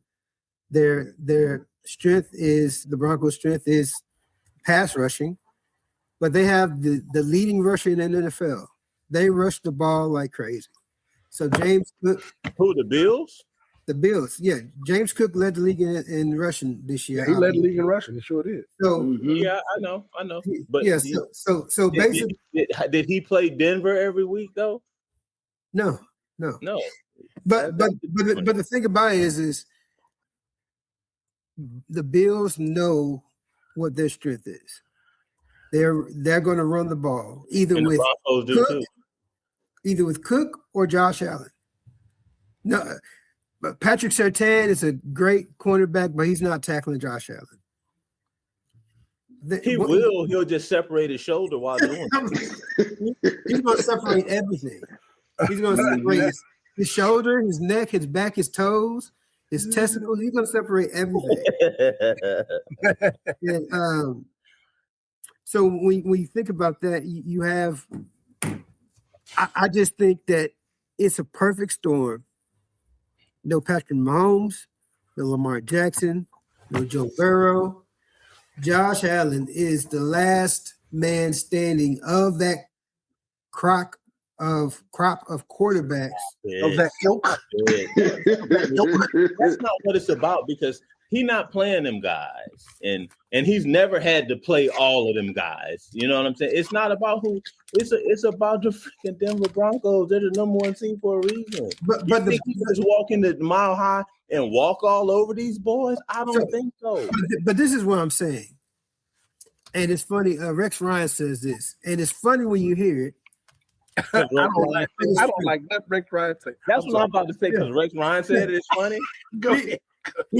What he said is Josh Allen has never lost a playoff game. And his point in saying that is Josh Allen isn't playing bad in any game. He's just being outdueled.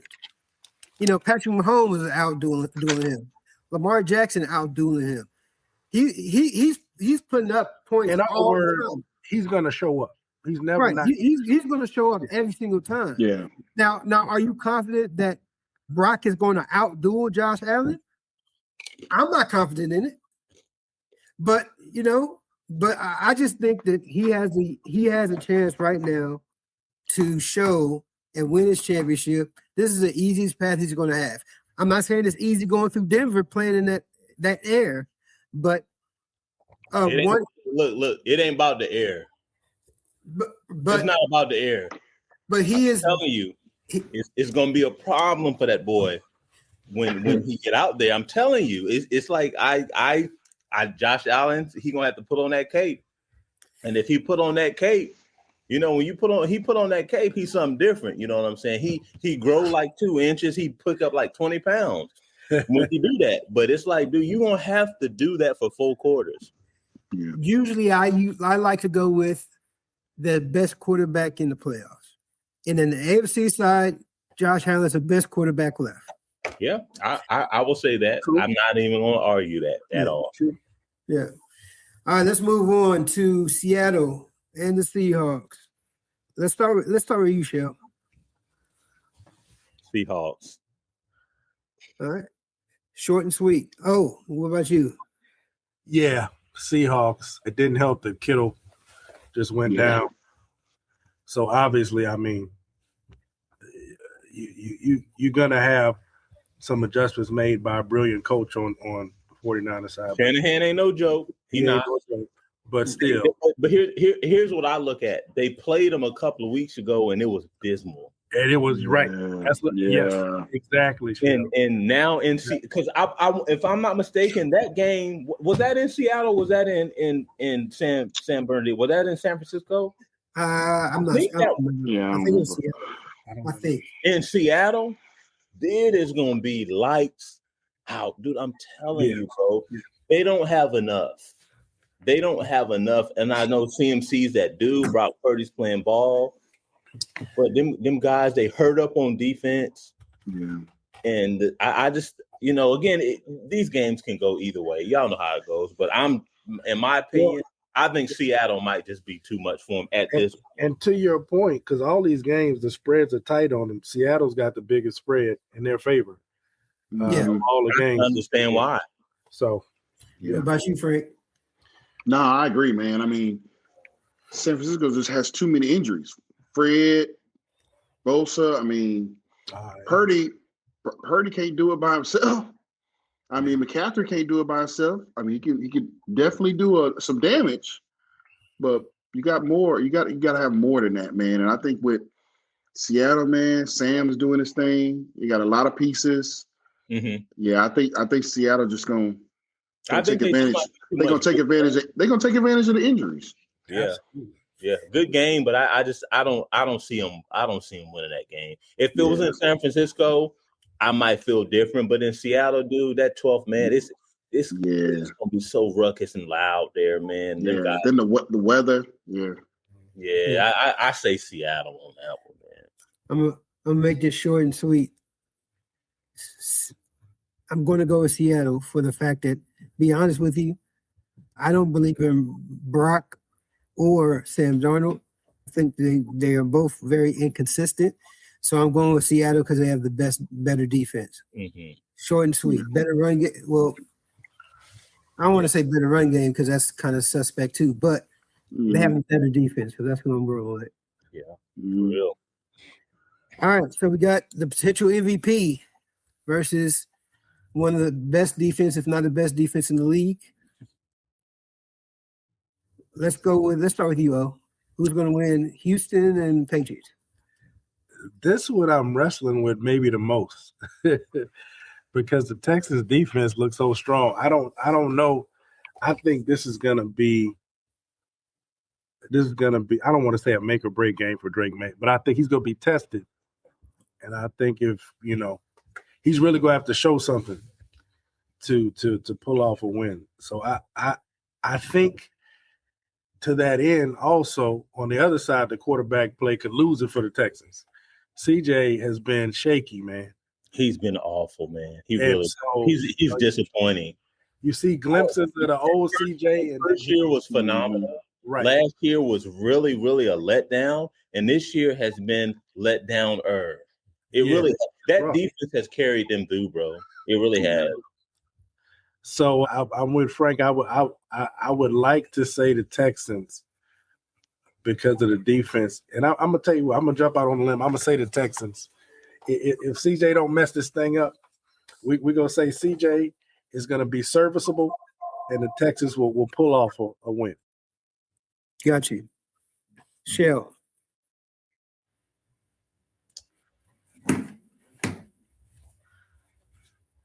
Seattle. No. If y'all think Houston is gonna go up to Foxborough and beat these Patriots, y'all just wishing. I'm telling y'all. It's not happening. It's not happening. For one, very likely Nico Collins ain't playing. Y'all know that, right? Well, he's not playing. They already ruled him out. Oh yeah, I didn't even know that until early. Thank you for enlightening me on that. Yeah, I didn't know that for sure. I didn't know they ruled He's him not out. playing. Yeah, he's not playing. Woo. Yeah, how are they going to score points? So all you're relying on is the fact that the Texans are going to prevent the Pats from scoring points? I don't know. And even if it's a 17-10 game, I put my money on the Pats scoring more points than them. Hold on, guys. I'll be right back. Okay. All right, Frank. I don't care what you say, Shell. Say it with your chest. I don't care what you say. H-Town to the day I die. I'm gonna tell you like this. Chapman. I'm gonna tell you like this. The energy around these boys right now in the city is unmatched. So with that being said, that defense is killing. I do think, yes, CJ gonna have to show up. He gonna have to do his job. He can't do what he did this He past can't. weekend. He can't. That's not gonna work. He can't. He looked really bad. He did. Look, I had a conversation with him. I said, look, man, leave the scallywags at Chapman, okay? Leave the scallywags at Chapman. I need you to focus, bro. No boppers this week. No boppers this week. No boppers this week. Leave the scally. They'll be there when you get done. How many fumbles did he have last week? Because he focused on the scallies, man. Yeah. He focused. We all know how. Look, Ocho said it best. Yes. Okay. I need him to focus so we can go and win this game. Yeah. D'Amico's energy, where it needs to be. I think the energy from last week's game and the energy in the city behind him, I think it might be enough to pull it off. Dude, look, if they do it, they do it. Yeah. I'm just telling you, it's gonna be tough sledding up there, boy. Yeah. I'm telling you, it's like where are they gonna generate offense from? Where is it coming? Woody Marks? Where is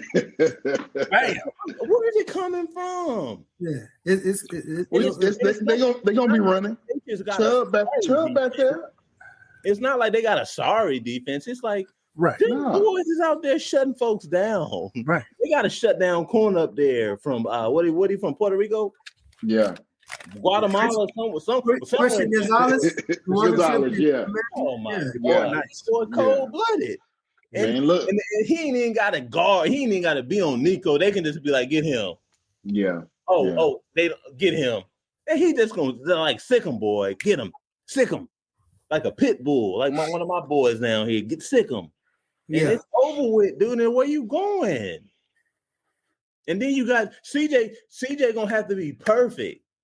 He gonna have to really. But look here. If they do them like they did Pittsburgh, Drake gonna be on his back more than he's standing up. They're not Pittsburgh.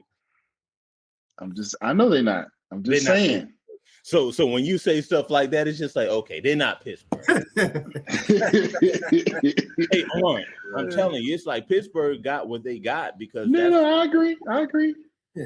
I'm just saying, don't count them out. Like I said, if it's a 14-17 game, either way, that's what I think it's going to be. This ain't going to be no 35-31 game, no 35-28. That's not what's going to happen in this game. Mm-hmm. It's going to be a 17-14, 20-17 game because neither one of these teams is going to let you run up and down the field on them. Yeah, so you're right. You got to be precise in what you do, and we'll see how it goes. I just Pats might have a little bit of an edge, especially playing at home. Yeah. So I know Franco had to say that because Bum B is in his house staring at him right now, just saying, hey, Slim Thug there, they're saying, look, represent. But I'm going to say, I'm going to go for the upset. I'm going for the upset just because I just cannot unsee what I saw out of the Texas defense. I know the Patriots defense is great, right? Mm-hmm. I just can't unsee what I saw with the Texas defense last week. Yes, they played the Steelers. However, since he's been in the league, Aaron Rodgers has the quickest trigger in the history of the world. And they were getting to him very quickly. Quick. So Drake May, he relies on his athletic ability as well. So he's not going to get the ball out. He's going to try to run. And when he tries to run, Will Anderson's going to be there. All these guys are going to be there. Be like, look, you run fast, but we be a tad faster. Just a tad. So I just I'm going for the upset. It will be an upset because you go into the to New England, right, to try to knock them off with the potential MVP right across there. I think them boys, their defense is going to cause some turnovers to help them win the game. and that's how they're going to have That's how to they'll win. win. That's Yeah. how that's the They way can they do that. That's how they'll win. Yeah. And I think CJ makes enough plays, just enough. You don't need to throw for 300. You don't have to say that to CJ because he's not going to do that. Yeah, you don't do that. So, all right. So I don't think he did it all year. It's the boppers, man. Hey, the boppers. Scallies, man. Yeah, they out there, man. They always out there. The boppers. All right. So now we're going to go with one of the most strongest arm quarterbacks in the league still, to one who wears fingernail polish. The Rams versus the Bears. Let's start with you, Frank. I'm going Chi-Town, man. They playing in Chi-Town. You know, these LA boys, you know, Chi-Town in the winter, different story. So I'm rocking with Chi-Town, man. Sure. Rams. Yeah. Rams. What about you, O? Yeah, I'm with the Rams. I think the playoff and championship pedigree is go factor in. Caleb has been, he's been himself. He's good. He'll do some boneheaded stuff and then come back and do some wow. So I'm gonna lean in on that a little bit, like what you just said. Mm-hmm. Sometimes it's better to be lucky than good. Right. That's all I'm saying about Caleb. People are like, just see that throw he made. Well, he did this one. I said, okay, 9 times out of 10, that's an interception. Right. It was a completed pass then, but that don't happen all the time. Come on, let's stop praising that. It's like most times people would have been like, why did he throw that ball? Right. If it would have been intercepted. But when it wasn't, it's great. He does stuff like that all the time. Look, what your boy Shannon Sharp, what do you like to say?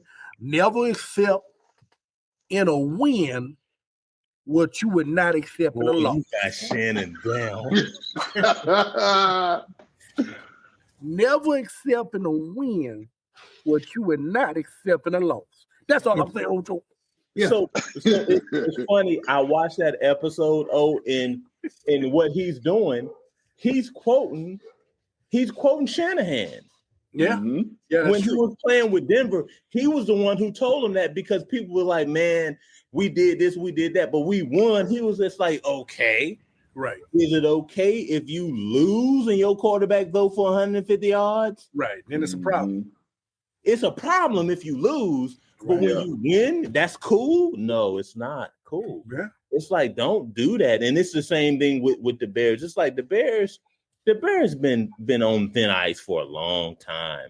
But hey, the Washington Commanders, we made it to the NFC Championship on thin ice all year last year. So it happens. Sometimes it's better to be lucky than good. Yeah. That's what I say about the Bears.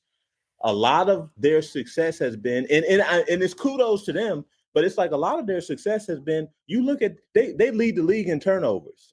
Mm-hmm. I'm not saying that they're not good and they don't cause turnovers, because they do and all that stuff, but it's just like, if you're not getting those turnovers, are you winning these games? Not necessarily. Yeah. They're not blowing teams out. They're not just overwhelming teams with their offense or their defense. Stuff happens and it works in their favor. So if it works in their favor this week, they'll win. But if it don't, I don't see them beating the Rams. Yeah. I don't see them beating the Rams, but we'll see. That's why they play the game, man. So I'm gonna go with the Rams, and I'm gonna go with the Rams for one reason. There's a Hawaiian that plays for the Rams who don't play no games. Puka. And the thing about it is they are going to throw him the ball. It don't matter who's guarding him. Who's gonna deal with that? It don't matter how many people are guarding him. They're going to throw him the ball, and he's probably going to catch the ball. Who's gonna deal with Puka, man? It's like he's such a problem, and you don't even want to talk about Devontae Adams. It's just like, if you bring that up and make you want to throw up. Yeah. It's like Puka's so cold, and McVay and Stafford. Yeah, Them guys know how to win. You know, they've been here before. They know how to win. Them guys know how to win football games. Yeah. So we'll see how it goes, man. We shall see. We shall see. Just like you said, Frank, with Houston, sometimes all it takes is a turnover to make a high-powered team pretty pedestrian. So we'll see, man. We'll see. On a block punt, a muffed field, a muffed punt, or a blocked field goal, or a blocked punt. Dude, this is football, man. That's why I love it, dude. And Puka's proven that he doesn't need two hands to catch. If he has one hand, he's gonna catch. Good enough. He just need a couple of fingers. Yeah. All right, so we ran through this week's game, but at the end of the day, the goal for every team is win the Super Bowl. So quickly, with just telling me the team, with the teams that's left, who's winning the Super Bowl this year? Let's go with you, Shell. I'm gonna go with the Rams, man. Okay. I'm gonna go with the Rams. What about you, O? Same. I think the Rams will take it all. Rams. I know you're gonna say the Texans, Franco, but I gotta hear you say it. Go.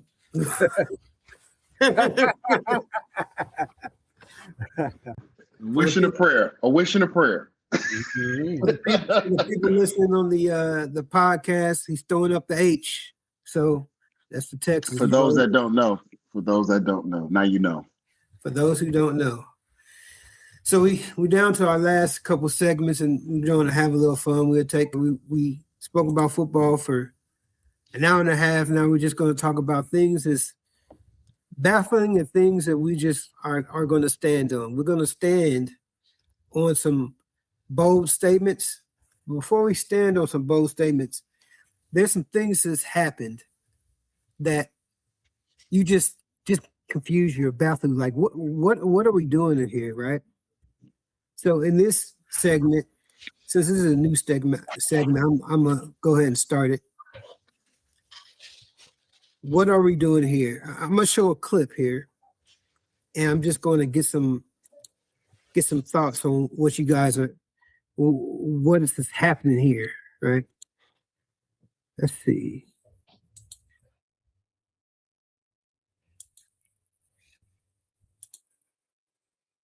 I'm Michael Jordan. McDonald's restaurants have given me this time to talk to you about something we both really care about, kids. Kids are the reason McDonald's sponsors their Get It Straight program, a national drug awareness effort. Think about this. Many of you using drugs out there now are under 18. Do you realize that at 18, you have lived only 1/4 of your life? When you're using drugs, you're only cheating yourself out of the chance to find out who you really can be. And believe me, if you don't use drugs, you can just about be anything you want to be. Listen, you got at least 3/4 of your life to go. That's 3 more lifetimes to you. So don't blow it. Don't do drugs. If you're doing it, stop it. Get some help. McDonald's wants you to give yourself a chance to find out all the wonderful things you really can be. And so do I. So,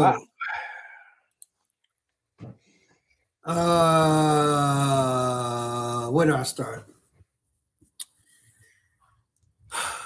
First of all, Michael Jordan should never talk in public. That's what I tried to tell you about Mike Tomlin. Why he felt to tell the kids that, that's three more lifetimes. I don't know what he was saying, and I'm not for adults lying to kids. Right. You can't be whatever you want. That's not. Some people are meant to be trash men. That's just what their life meant to be. That's right. Some people are meant to be presidents. Some people are meant to be athletes. But if you're going to tell me that a 5'3" person with no athletic ability can be in the NBA, that's a lie. And so we have to start being honest with these kids, right? And we have to understand that It's not drugs that's going to stop you. What's going to help you to be whatever you want to be. It's who you know and what you were blessed with, not drugs. So, Michael, a nice job reading the teleprompter, but no. What are we doing here? I don't get it. Anyway, I'm off my soapbox. Oh, what would you like to bring to the table?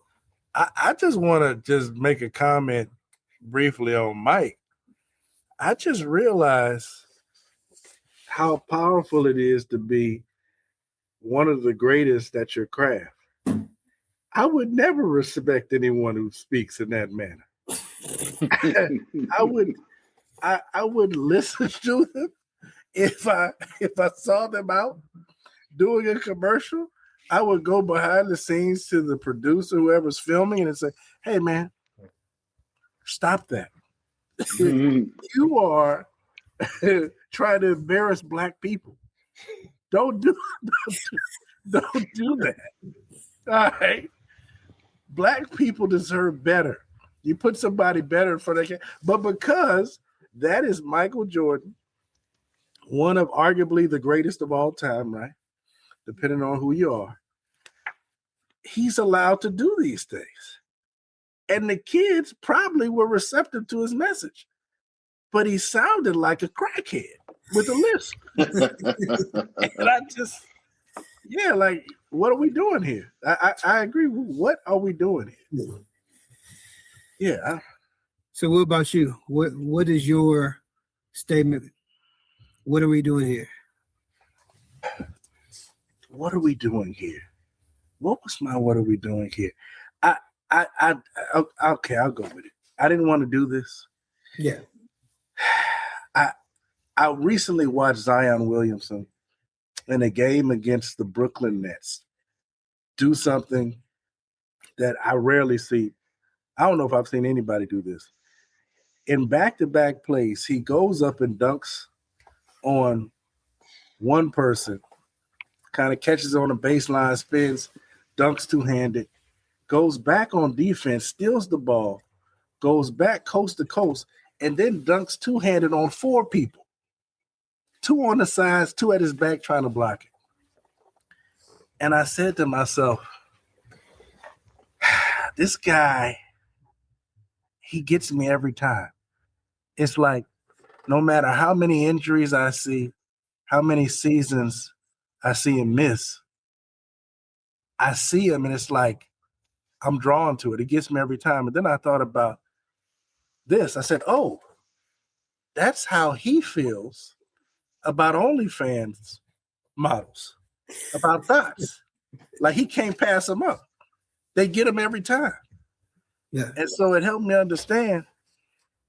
But as y'all may know, Dope Chick 69 is saying she got Zion's baby. It's another one. It's like DJ Khaled just popped up right behind Zion and said, another one. Like, how many times, like, what are we doing here, Zion? How many times we gonna get the OnlyFans start saying they got your baby? Not that you got, hey, you did what you did, cool. But no, you want to get them pregnant. It's, what are we doing here? What are we doing here? Perfect. Appreciate it. Shell, what are we doing here? Man, you might want to save me for last. Okay, great. I'm gonna just say this right here. Okay.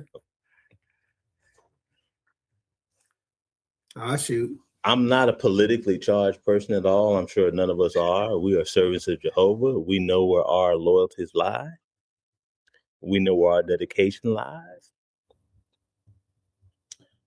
But the president of the United States the other day, Donald J. Trump, on national television, when they was talking to them, they was like, well, you trying to start wars in Venezuela? You trying to start wars and right? You trying to do all this stuff? Is there anything that you feel like you can't do? This fool said, they said, is there anything that can stop you? He said, yeah, my own mind and my own morality. What mind? What morality? Right. Morality? That's what you basing it off of? Look here. I don't know about y'all. I don't want to be vaporized in a nuclear holocaust, okay? I'm just trying to say, it's like this. If you in a situation and a person got a gun to your head, and this is not nuclear weapon, this is just 9mm, right? If somebody got a gun to your head and they tell you, recite the 10 commandments, you're going to be like, you're going to recite them, right? You ain't going to be like, man, I ain't doing nothing. Whatever you do want. Oh, that's not the time to have that kind of discussion. You want to capitulate. You're not in a situation to bargain or argue. This fool's off the chain. And he talking some real reckless stuff. So I'm like, what are we doing, dude? I just want to wake up and go to work, go to meetings. I know that the end of this system is going to come, but I don't need it to come that abrupt. You know what I'm saying? I don't need it to come that hot. Oh, you talking about hot stuff, and then it's like, what are you talking about? There was a time where even people in that position, President of the United States, even if they had that rhetoric in their heart, they'd be like, yeah, I don't know if we're gonna do it. We're gonna just kind of make sure we kind of do it in a diplomatic way. This fool was like, nah, my mind, whatever I want to do. Well, what are we doing? What are we doing? I love life. I do. I want to continue forever. I've mentioned this before. Maybe I ain't mentioned it to y'all, but I want to be one of the first people in the new system to start a never died club. I'm be like, man, I ain't never died, man. I walked. Never died. I ain't never seen it. What did happen? What's going on? I don't want to be vaporized. I don't want to do that. And it's like you talking stuff, and it's like, even the scriptures say that, that Jehovah's going to have to intervene at a certain point because of. And I don't know if this is like what it is. It's like, what are we doing? It's like, why are we doing? There's no benefit to do that. So that's my thing, man. It's just like, we got some real dumb people in power right now that make some dumb statements and do some dumb stuff. And it's scary because, I have full faith in, Jehovah and all that, but it's like, it's some stuff going on that can make it real hot for some folks. Respectfully. Yeah. Yeah, you know what I'm saying? It's just like, we don't need, come on, man. We got assemblies and conventions coming up, man. We don't need doing that. That's my thing. Yeah. That's my thing, man. Try to get to my and I'm not even a political person. I ain't Democrat. But when I hear dumb stuff, I'm like, first of all, I'm ex-military, so I know what these things can do.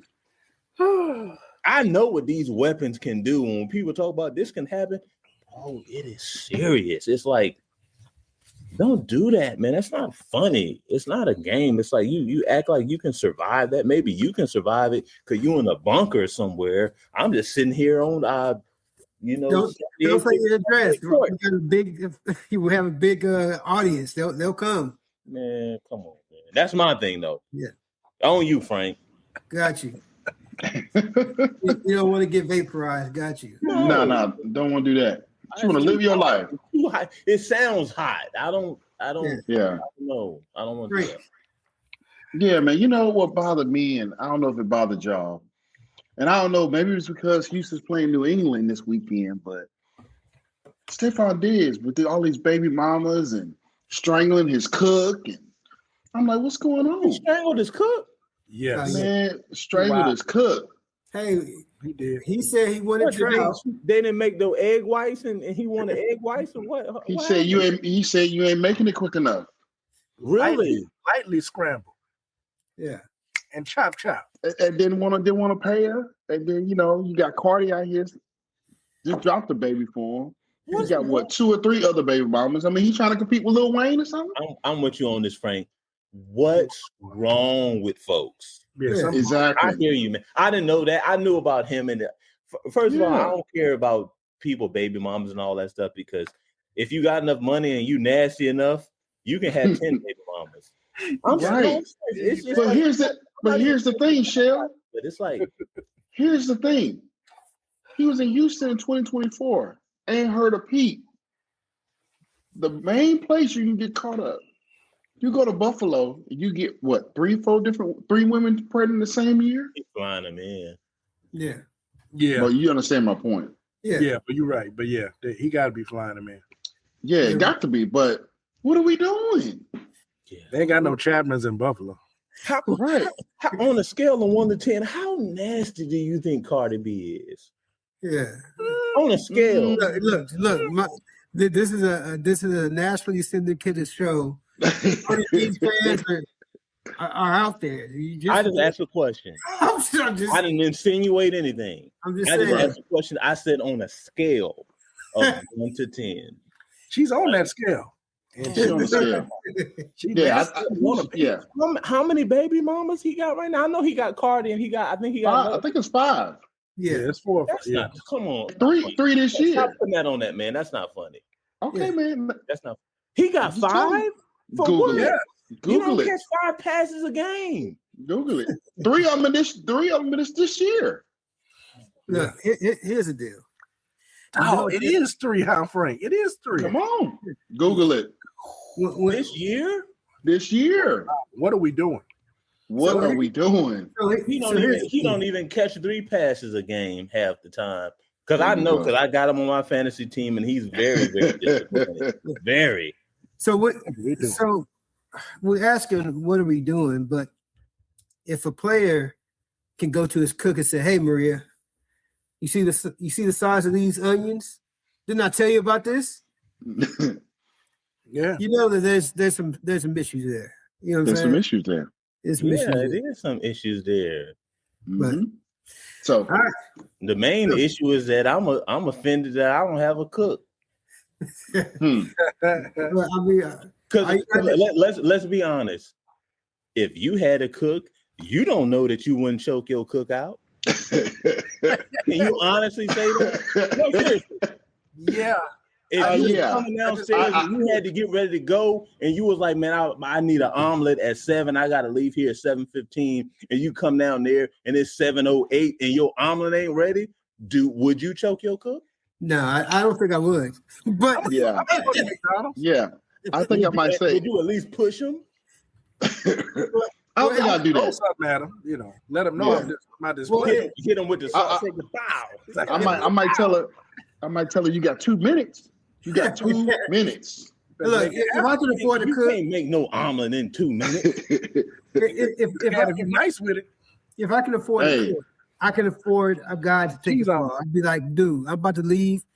Make sure that she has my omelet ready, or we don't see her." That's it. You know what I'm saying? I got you, Woo. You have a phone. You would make arrangements, is what you're saying. Yeah. Look, we're not going to dry snitch on camera, but I'm just saying. Make arrangements. I hear you. Make arrangements. I don't see my omelet. They ain't gonna see you no more. There you go. There you go. All right, the last segment, which we end every week. Yeah, I said it, and I'll go ahead and start this one. This is a bold statement. I know Shell and O knows this. This is a bold statement that you're going to stand on. And most time it's an unpopular statement, but you're going to stand on it because you believe in it. Yeah, I said it. And I'm going to start. I played a clip of Shell earlier in which I kind of pressured him on the commander. Yeah. But here's my bold statement. I'm going to stand on that statement. The Commanders are going to bounce back this year. They are going to make it to the championship game. And that's it. They're going to make it. They're going to make it to the NFC championship game this year. Yeah, I said it. And what? I got you. Frank. You know what? Again, I'm gonna go back to H-Town because y'all talking noise about CJ, about how he inconsistent. You're gonna do this, you're gonna do that. But yeah, I'm gonna say that Houston is gonna make it to the Super Bowl. Whoa. Yeah, I said it. Yeah, I said it. That's a bold statement. It's a bold statement, but I said it. All right. Shell. It's gonna be a little abstract. But I'm going to say this because all of us, at least over 40. Men, grown folks. 2026. Learn how to cook some food. Yeah, I said it is not a woman's job to cook you food. Yeah, I said it. And I'm not gonna go into any more detail. I'm just stuff that people assume like, oh, well, there's if your wife gone and you don't know how to bread up some chicken and fry it, or you don't know how to throw some food on the grill, or you don't know how to cut up some carrots and make some parsley and make some mashed potatoes, you deserve to starve to death. That's it. I'm done. Yeah. Appreciate it. And I don't mean to tell on you, Shell, but before we started this recording here, he came online and says, my wife's in there getting ready to cook me up some food. I'm like, today. But yeah, I literally just walked in the house like 20 minutes before I jumped on this thing from work. Okay, so she doing her thing. Men gotta learn how to cook for yourselves. Don't just leave it to the lady. Learn how to do it and stop starving yourself and doing Uber Eats. It's not cool. It's not effective. Yeah. Because if Uber Eats shut down, then you're just gonna sit in the corner and starve and eat chips and sauce until you die. Yep. Oh. Yeah, I said it. What's up? So I was torn, right? I was torn, and really this may be more of a what are we doing?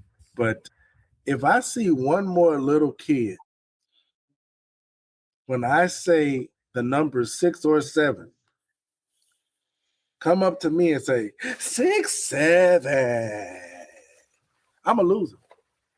I'm gonna check myself into an insane asylum. I'm going to lose it. That's happening in where you. That's happening in Baton Rouge. That's happening everywhere, brother. What is that about? It ain't happened to me. I guess the kids just don't like me that much. Listen, man, it's definitely happening. It's an epidemic. What happened to you too, Woo? It's happened to me once, and then I accidentally put my hands on the child, so it hasn't happened again. Saying that maybe that's what needs to be done. But where does that come from, though? It comes from nothing. It literally comes from nothing. There's a song came out, and that was said in the song, and that's it. Let me ask you this: is that song something that would be played after a Kingdom melody? No. No. For what? That's what the problem is. Look here, I'm not trying to be one of them type of witnesses. Y'all know I wasn't even raised in the truth. Okay, I'm probably the worst example of a witness on this whole thing. I wasn't raised in the truth. Y'all know I'm straight ratchet and hood. Y'all know that. I just came in. I embraced the truth. Like Bang said Bang said he was born in the darkness. I adopted it. I adopted the truth. I wasn't born in it. I really adopted the truth. I was born. Yeah, I adopted it. I wasn't born in it.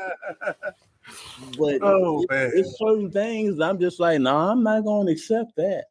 Yeah, I'm not going to accept that. So I've never heard that. I really haven't. And I deal with all of the kids from young to old I deal with all of them, and I've never heard that, man. So I didn't know what that was. I've never had that come to me. I'm just tired of being victimized, brother. And I just had to stand on business tonight, and make it known. Let them know. You gotta start pushing them down. Oh, literally, like pushing a kid down to the floor. Maybe trip them or something. Trip them at least. Yeah. And act like you didn't see that they were coming by and just trip them. I don't know. But man, I'm telling you, man, I love Jehovah's Organization more than anything, but it's just like I see some stuff sometimes. I'm just like, what? They do that? Yeah. And my kids be enlightening me too, because they be like, yeah, Dad, they do that. And I'm like, what? So that's a new thing for me. I'm gonna have to look out for that. I ain't heard it yet, but I'll look out for it. You don't want to look out for it. You want to just let it lie. You're living a good life if you don't see that. Yep. So we appreciate everybody for being here today. Appreciate all the audience has been sticking with us. 17 episodes in. We're looking forward to bringing you another show in the future. Remember, don't forget, if you need to travel, if you want to go on a cruise, you want to go to some resorts, give me a call. Sensational Cruises and Resorts. We'll get you hooked up. Anybody got something they want to plug before we get out of here? Yeah, I just want to say that once again, we want to thank Revive Community Health for sponsoring this show and their contributions to the game. Micah, Chris, we appreciate you brothers continuing to keep this endeavor afloat. We appreciate it. Thank you. Yep. Anybody else? I just want to say thank you, man. I appreciate you having me on. Everything that went into it. Appreciate it. And I thank you for it, man. Keep inviting me back, man. I look forward to it. I appreciate you. Perfect. Now I'd like to thank Darkness for once again making it easy for me to win this fantasy league. And thank you for continuing to hate on me because your hate is my motivation. So thank you, Darkness.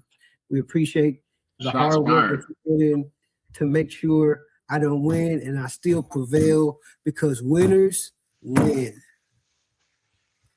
And with that note, we'll see y'all on the flip side.